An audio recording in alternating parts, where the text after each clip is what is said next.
Sacred Lenten Blessings. Today is day 4 and we meditate from St. Matthew 16:13 to 20.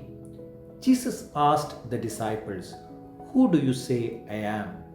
Everyone got into an utter dilemma, and finally Peter said, "You are the Christ, the Son of the living God."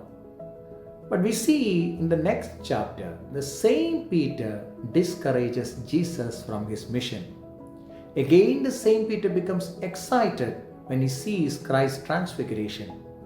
The same Peter denies Christ 3 times. The same Peter saw the empty tomb and still doubts. And finally, the same Peter became the rock, and his confession of faith became the foundation of the church. When he said, "Lord, you know all things, you know that I love you." I find myself in Peter, always doubting, confused, and still claiming, "Yes, I love you." But I have confidence because in Luke 22:32, Jesus specifically tells Peter, "But I have prayed for you, Simon, that your faith may not fail." So Christ had a definite purpose for Peter. That's why he was behind Peter, I would say. After Peter's confession, Jesus immediately started teaching about his crucifixion and started revealing his mission.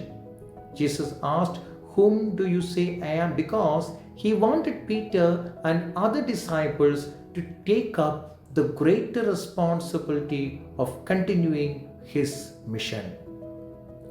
Because even amid opposition and persecution, they should have a firm conviction about who Christ is. A similar incident we see in Bhagavad Gita, chapter 11. Arjuna, a mighty warrior on the battlefield of Kurukshetra, was in a great dilemma. At this moment, Sri Krishna, his charioteer, reveals himself as the supreme being, Visvarupa, and prepares him for the great responsibility of fighting the Dharma Yuddha. Krishna transformed Arjuna from a hesitant warrior into a strong Kshatriya. Like how Peter responded, Arjuna says in verse 40, "You are the infinite, the supreme origin of everything." Let me share an incident.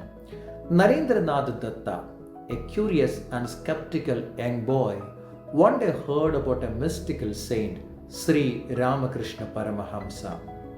He visited the saint and asked, "Have you seen God?"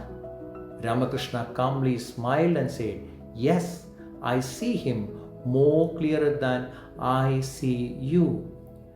Despite this encounter, Narendranath was still skeptical. He kept visiting Ramakrishna, testing him in every way possible. But each time, the saint's charisma and wisdom broke his doubts. Then one day, something extraordinary happened. As soon as Narendranath touched Ramakrishna's feet, he felt a surge of divine energy rushing through his body. Terrified, he cried, "What is happening to me?" Ramakrishna said, "My child, you are experiencing God." That moment, Narendranath transformed into Swami Vivekananda, the monk who made India proud through his historic, electrifying speech at the Parliament of the World's Religions in Chicago in 1893. God allows situations through which our understanding of God grows.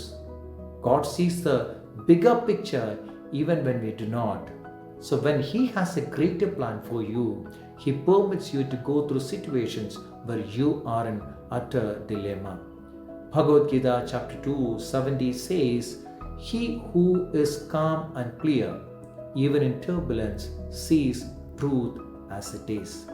So may God help us and bless us all. Thank you.